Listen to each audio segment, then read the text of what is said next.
Hello and welcome to Early Childhood Ireland's podcast, which features interviews and discussions on all issues relating to high quality in the early years and school age care sector. In our episodes, we've a range of speakers who are leaders in the areas that matter to Early Childhood Ireland members. This podcast series is proudly supported by Aricus Insurance, which offers a comprehensive range of cover at discounted premiums for both business and personal insurance products, so visit www.aricus.ie for more information. I'm Maura Corbett and I work with Early Childhood Ireland, and I'm really delighted to welcome you to a very, very special edition of Early Childhood Ireland's podcast to mark International Women's Day 2025. So I suppose in the context of International Women's Day, we wanted to highlight the personal experiences of two women leading the largest national children's advocacy and membership organisation in Ireland. But we also really wanted to focus on the broader reality for the predominantly female workforce. It's at 97% in the early years and school age care sector. A sector that we all know is it's so essential for children as well as to families and Ireland's economy and society.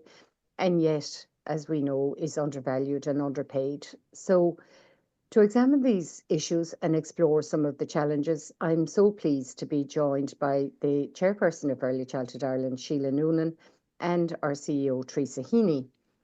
Sheila has extensive experience in civil society organisations. She served as General Secretary of the Primary Teachers Union, the INTO, and as President of ICTU, the ICTU.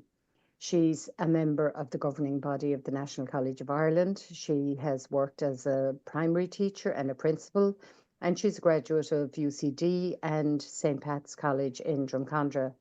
Sheila joined Early Childhood Ireland's Audit and Risk Committee back in September 2021 as an external member, and subsequently became a member of the board in February 22 and was appointed chair of the board in November 2022. Teresa is the CEO, Chief Executive Officer of Early Childhood Ireland, a role she's held since 2014, having held a variety of leadership roles in the organisation prior to that. Before that, she worked as the manager of Cherish and as a training and research manager at the ISPCC, following roles in youth and community work. She graduated with a degree in social science from UCC in Cork.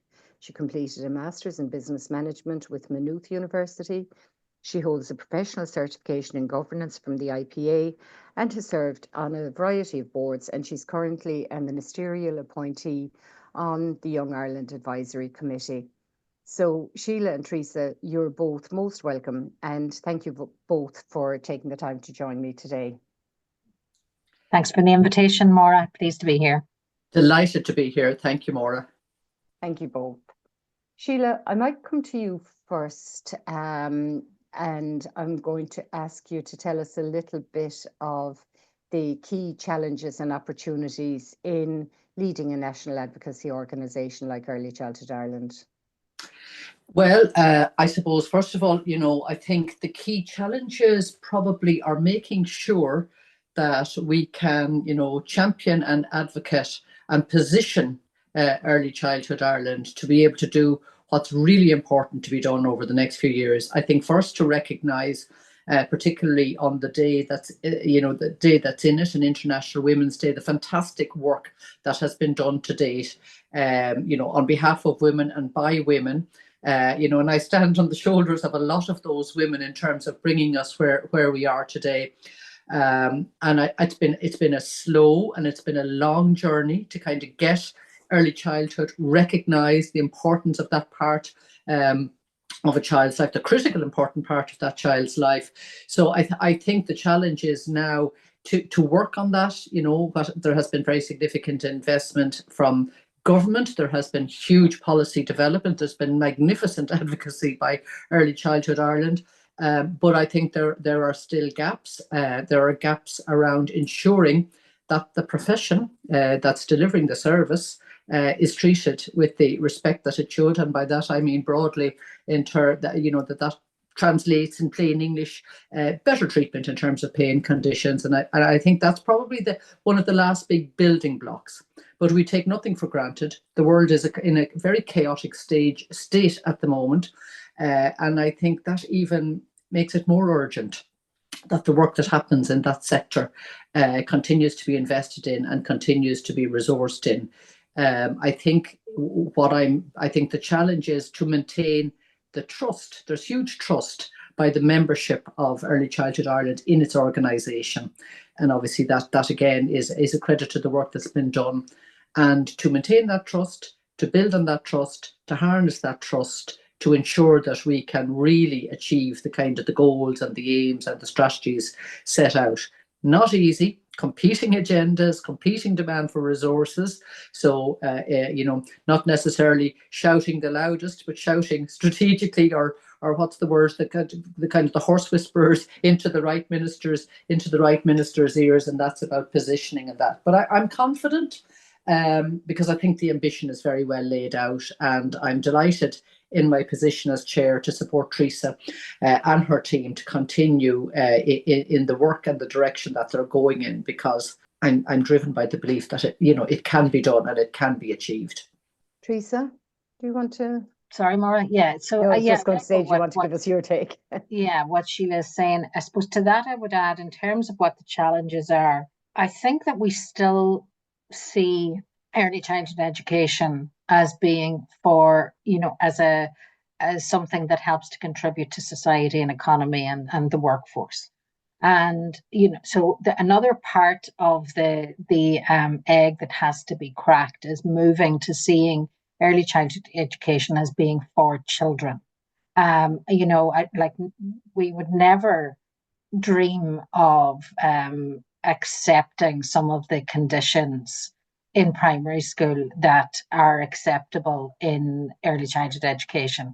So there's something about recognizing or accepting the research that we all know about it, or learning is lifelong. I mean, that it begins at birth, that the first 3 years are essential, that the role, as Sheila says, that the role of the workforce is vital in ensuring children's development in their early years. And that, I think, still remains a challenge, even though Early Childhood Ireland's barometer confirms that the public know and value the importance of the first 5 years and the need to invest in the first 5 years.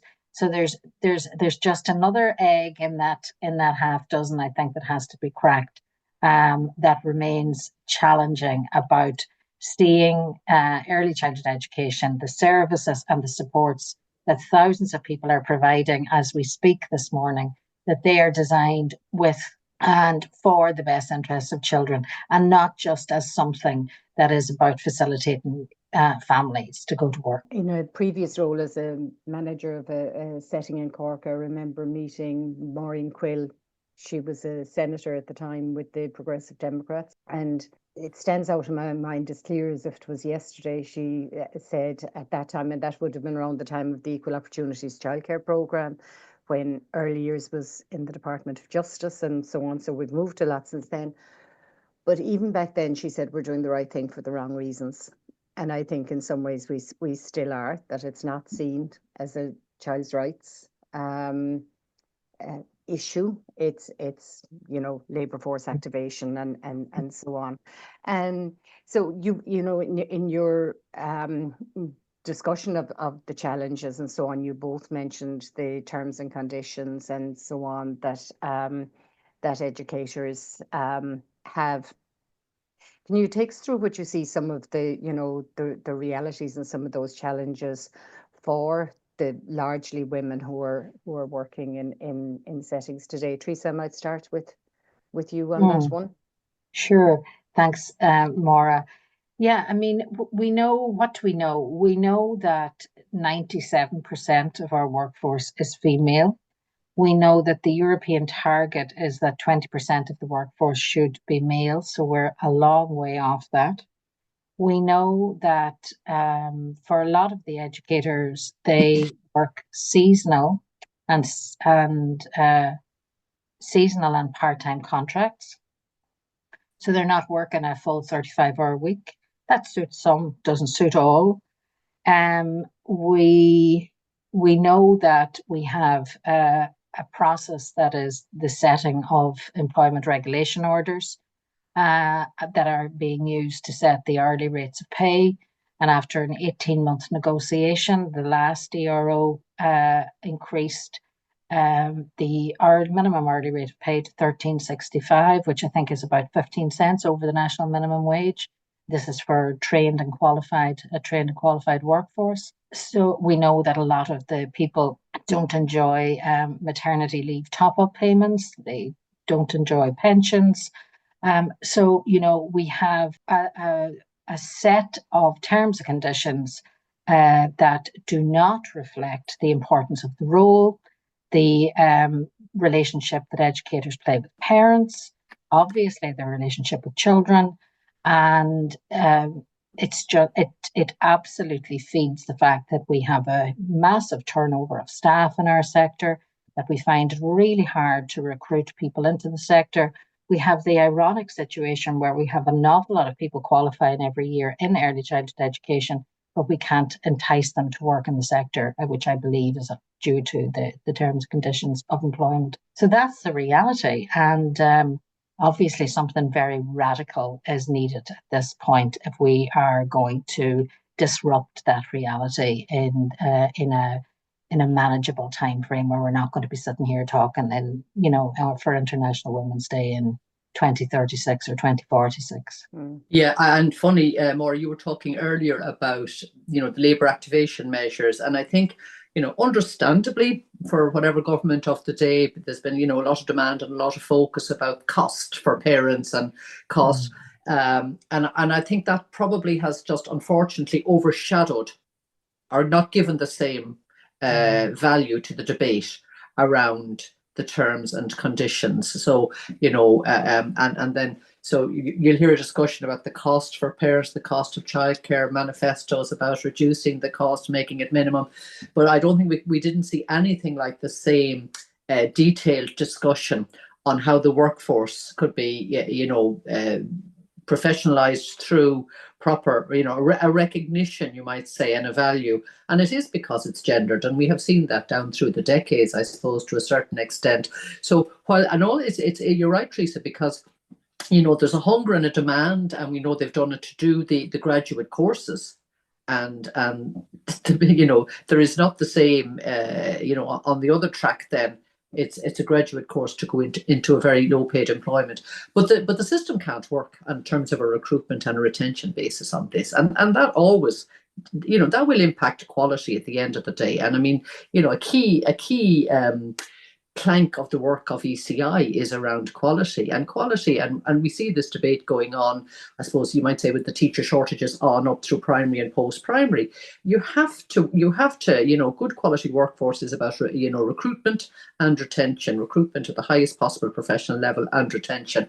It must be a nightmare for providers. I mean, I really and that can be a short notice thing, because and I say self-respecting, I mean, money isn't always about everything, but it's the reality. If you see an opportunity that your qualification can get you in somewhere else with greater security, you're going to jump. So it's a big piece of work. I mean, what for me is an interesting question, and I think one that can be explored is, if you look at the pot of money that is paid in terms of the subsidy to parents, etc., and that, as against what it might cost to, and I'm sure it could be a big number, but what it might cost to properly pay, if you like, and give career progression.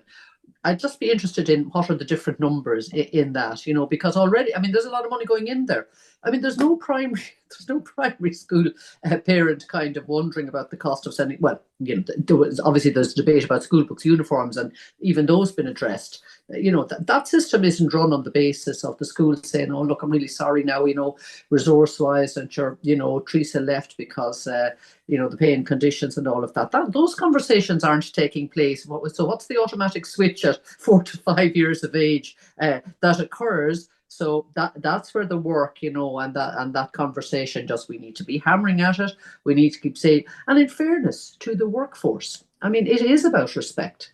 It is about valuing them. It is about saying, Because implicit in not treating people properly in terms of pay is a kind of a sense of what you're doing is less important. And I think Teresa is right.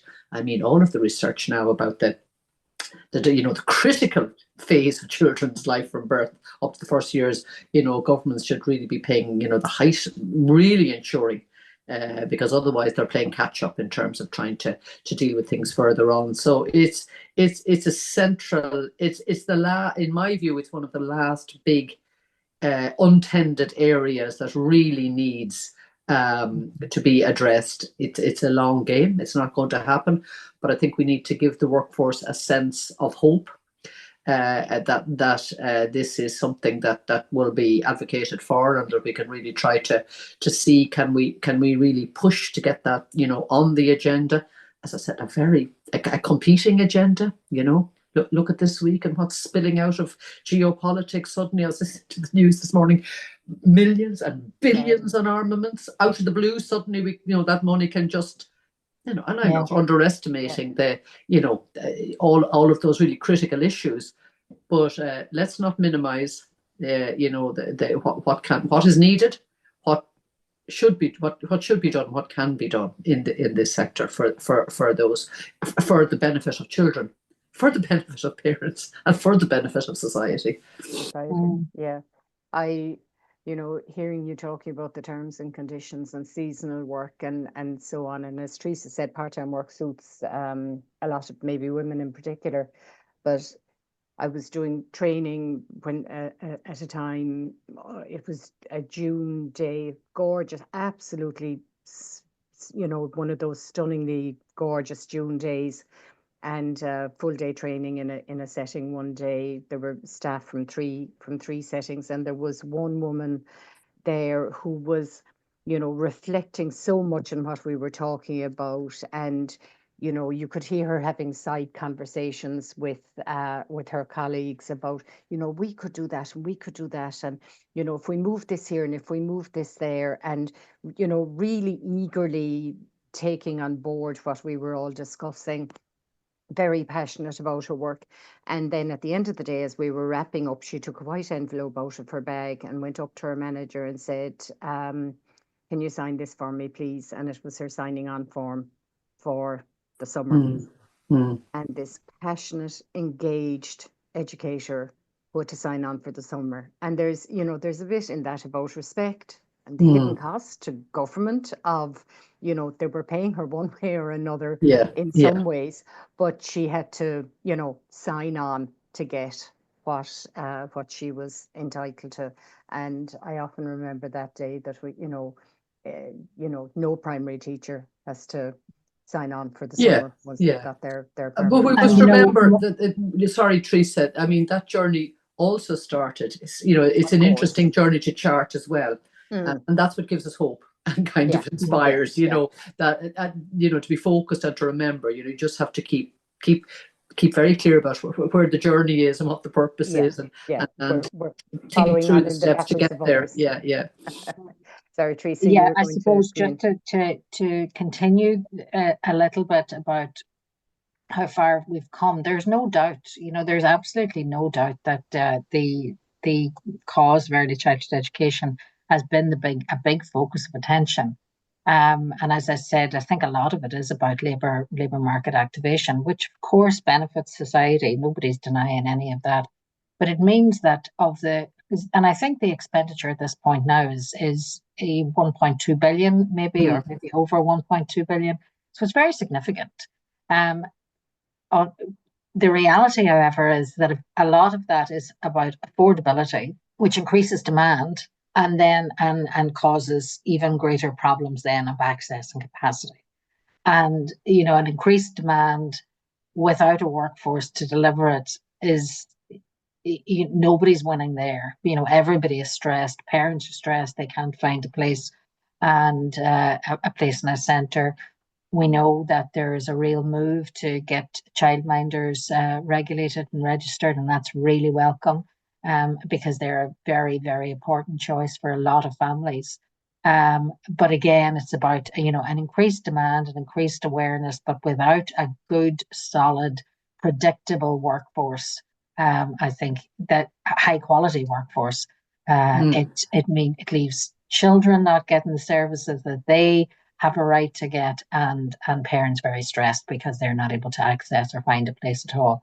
So we have to acknowledge the investment, absolutely, no difficulty, and very good policies that are coming behind it that are and very targeted. and great curriculum, fantastic curriculum, so absolutely, like all of those other parts are wonderful.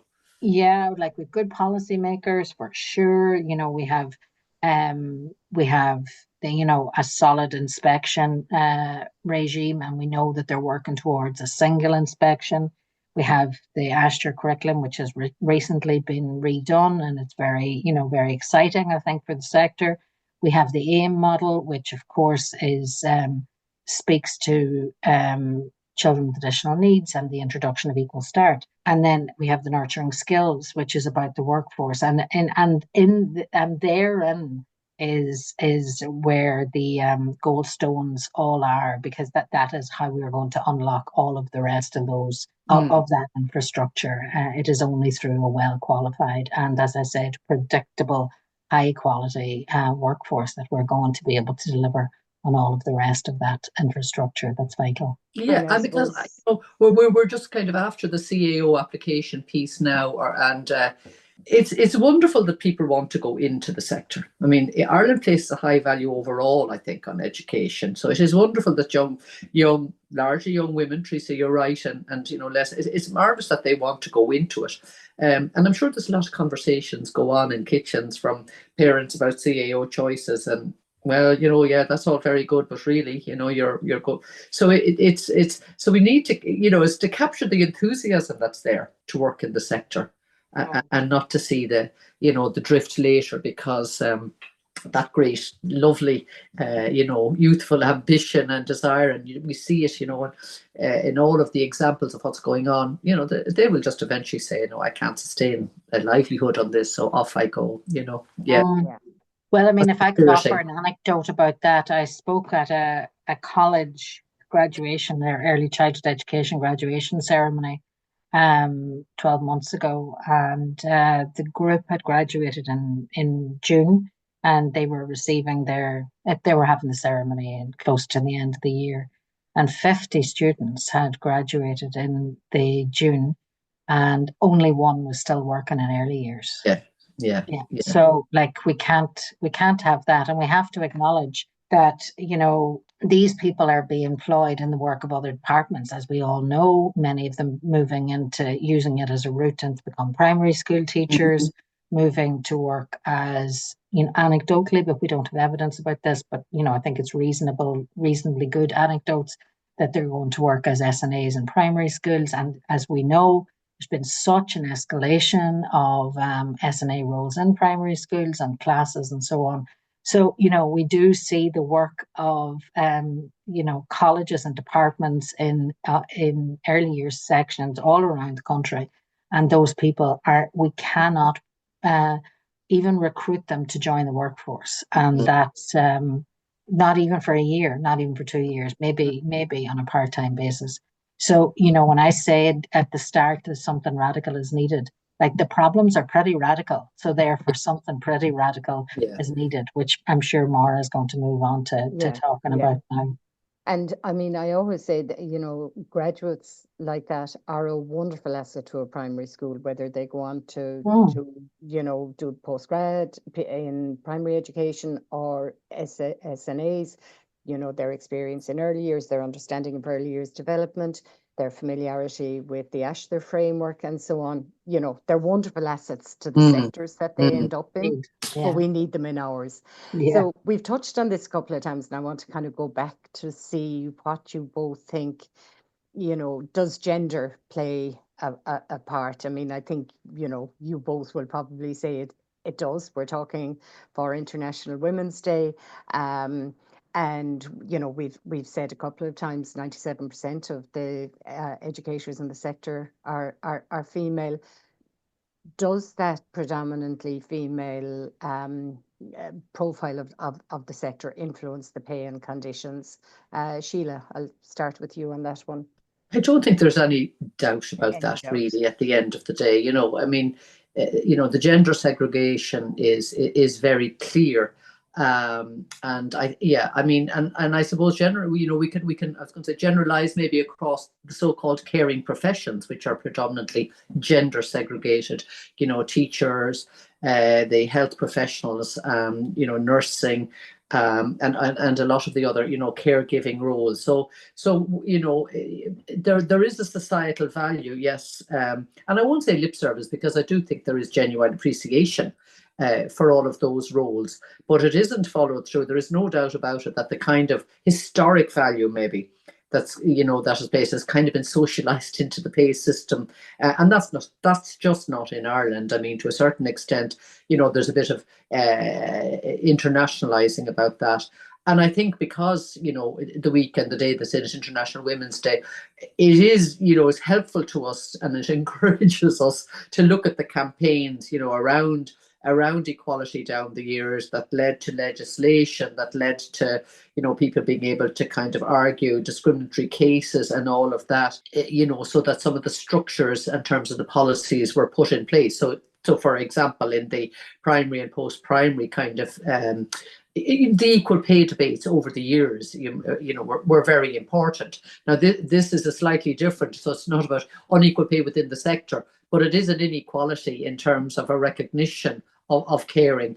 It's deeply embedded. I mean, it is something that does require, I think, a lot of work to be done to shift that. It's very, very deeply embedded, I think, the value placed on it. I was just reflecting in preparing for this more, I was thinking about, when I was in, the kinds of things about leadership and when you're in school and that kind of thing. And I was, when I was in school, it was a girls' secondary school, but there was no honours maths at the time, so because obviously that wasn't, what would girls be doing with honours maths? So, and the one very brave woman, young girl woman at the time, had to kind of literally walk the gangplank across the road, over and up and down into a neighbouring boys' school to attend the honours maths class, braver than most of us. Now, that obviously over time changed, but that was the subtle message, the sciences are the boys' department, the arts and the caring are the girls' department. In fairness, it's changed through role models, but specific to this debate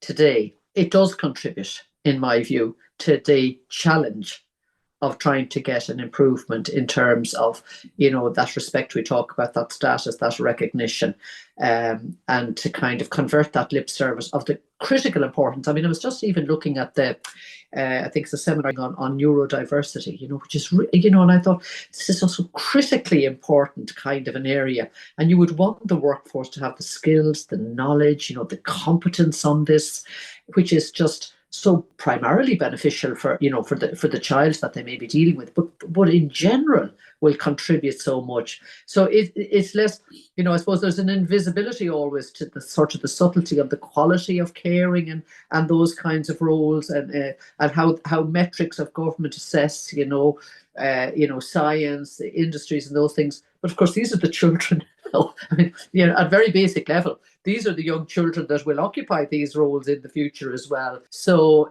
but it is to conclude, it is a contributor, Mary. There's no doubt about it. The gendering of the profession is a huge challenge in terms of getting where we want to get in terms of recognition.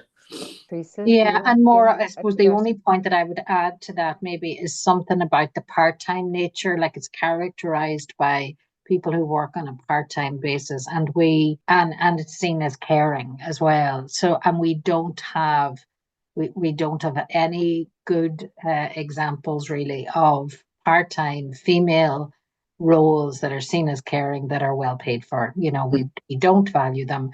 And which of those comes first? Is it because it's delivered by women? Is it because it's part-time? Is it because it's seen as caring? It's probably all of those things. And I'd say it's probably seen as all of those things. And we need to be worried about it because, people who are, and we have a very large workforce. We need to remember that too. This is not, 400 people. This is 30,000 people.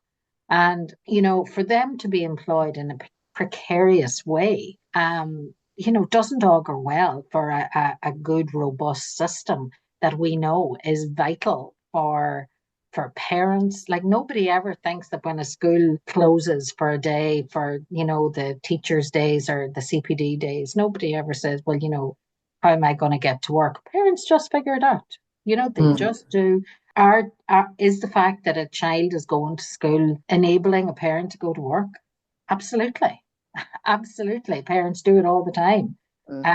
But we still see this, the 5 years before children go to school, as being different, not being part of the education system.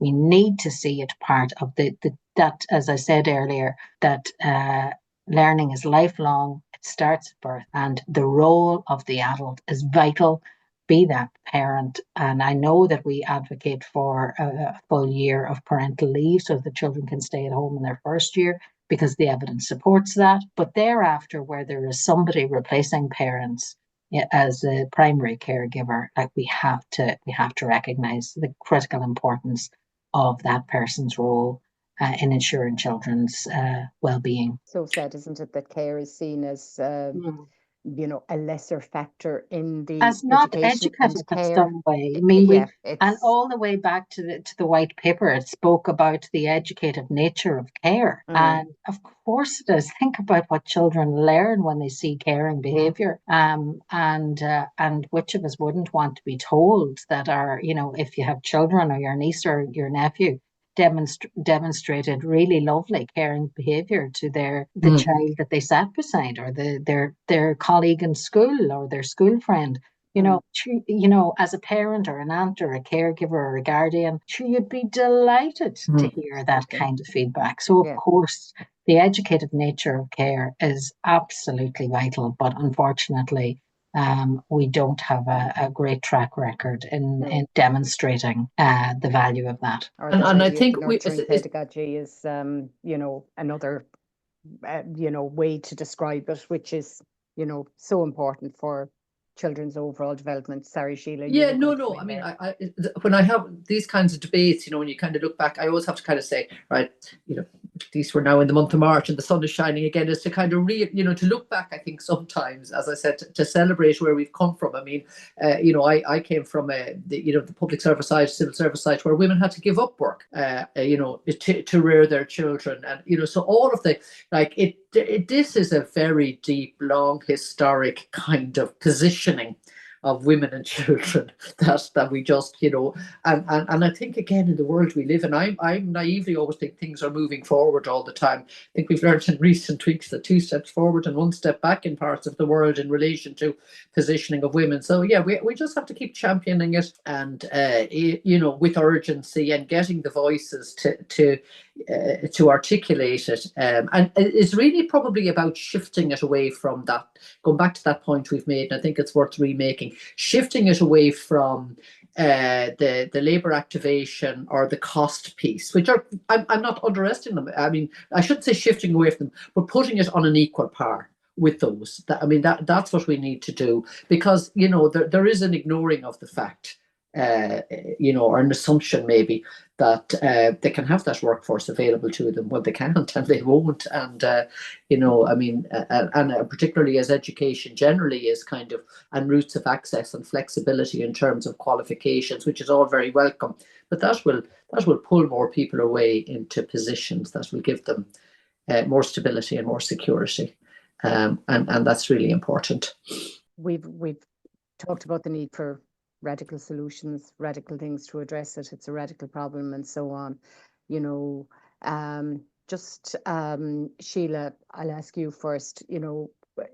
Why is increased public investment important in our budget manifesto and so on? We were talking about parity with primary graduates.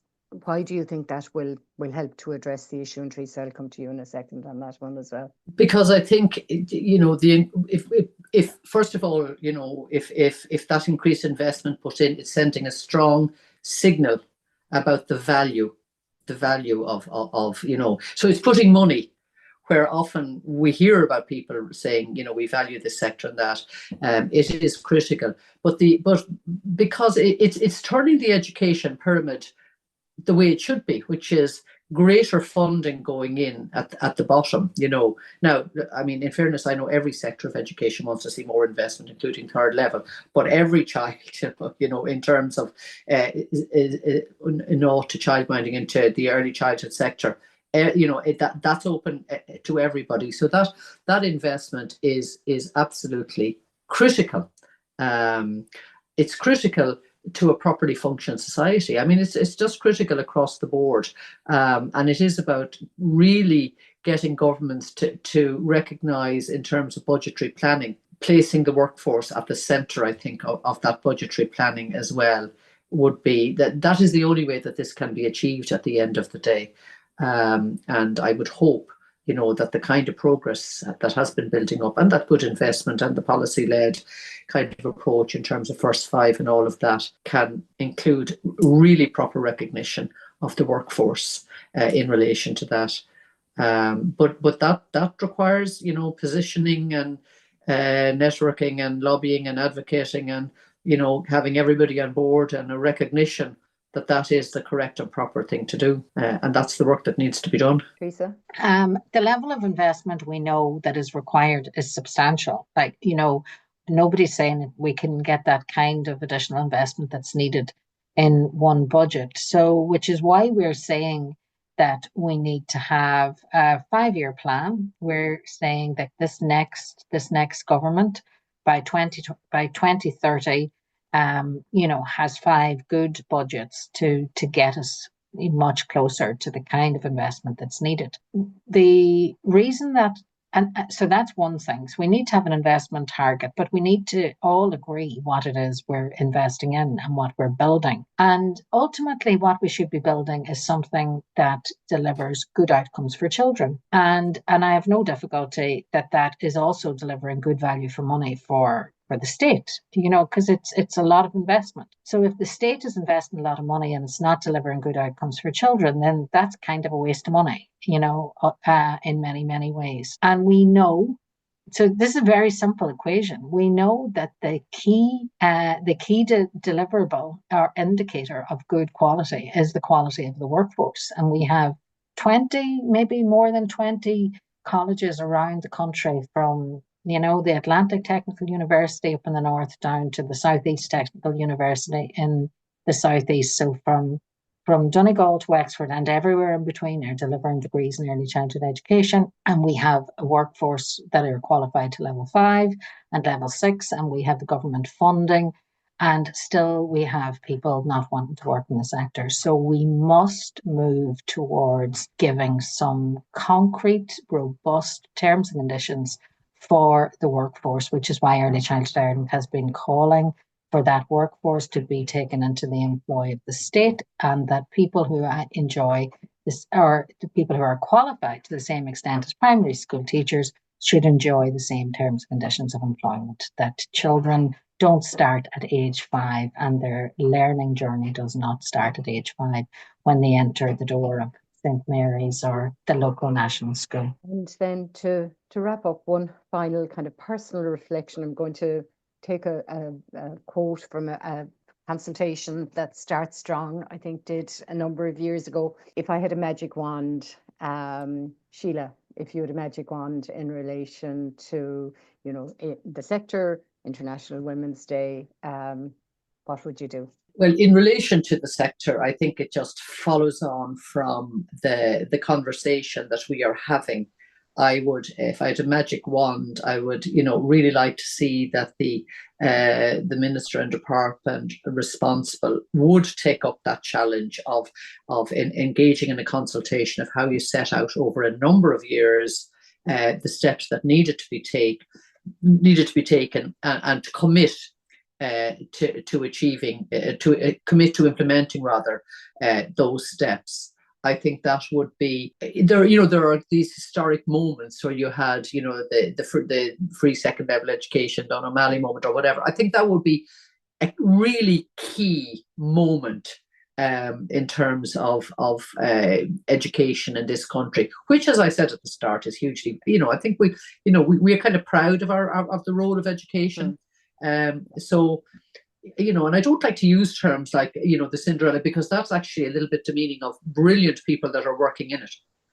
But I would like to see that on the agenda, that is coming up, to see this is an issue that needs to be resolved, and that there would be, the key people in government would recognise and engage with the sector in a constructive way, which is what we want to see how this can be. You're realistic. We're realistic people. I know it's the magic wand, but it is to get a meaningful kind of discussion, and more than discussion, into policy position, into implementation, so you have then the workforce, the prospective workforce, who are now maybe in primary, secondary schools, seeing this is a clear professional path that I can go down, and that ultimately children know that there's going to be greater security in terms of delivery and opportunity for professionalism.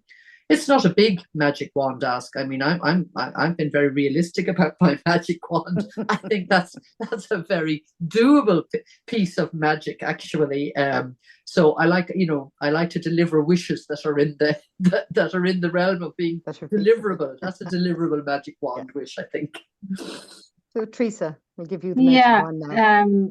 My magic wand. Our sector has been created by women, all the way back to the IPPA, back in when women started forming community playgroups, and then they began to congregate together and form social change organizations or support organizations. And then you had women then beginning to open full day care services, as Sheila pointed out, when women were allowed to continue to work after they had children. And again, those women congregated together around kitchen tables, supporting each other, talking about what do you do and what do we do. And those women, in the absence of state intervention, set up small community not-for-profit businesses or small for-profit businesses. And this sector has grown, really. It is now 4,500 services, and it has grown with those women. Many of them, well, maybe, I don't know if any of them are still operating services, but, people who are really important contributors to the development of the infrastructure, the quality assurance infrastructure of this sector. And so, our beginnings were characterized by women. We're still staffed by women, and they've been really quite visionary in many, many ways, and stepped in where the state didn't. The state has now stepped in, and we've acknowledged that earlier on, and so they should. But make no mistake, this began as a social movement, and it remains. We find ourselves in a position that it remains the same. That it remains. It still is needing the energy of the providers, the workforce, the leaders, all of the different people, most of whom are women. So on International Women's Day, I'd be saying there's a lot of us out there still, with a lot of work to do, with a cause that needs to be, that still needs energy. And if I had a magic wand, I'd be, I'm hopeful that our new female minister, Minister Foley, will really work with us over the next 5 years, and to begin, as Sheila says, to create a shared vision about what this sector is going to look like in Ireland in 2030, 2040, and that there's and that all of those women recognise their contribution to getting to that better place. Lovely. That's a lovely place to wrap up. I think we started talking, Sheila, you mentioned the shoulders of giants when we started, and Teresa, you've brought us full circle to that. So thank you both so much. I really enjoyed that discussion. Lovely way to start the morning, and wish everybody a very happy International Women's Day. Absolutely, yeah.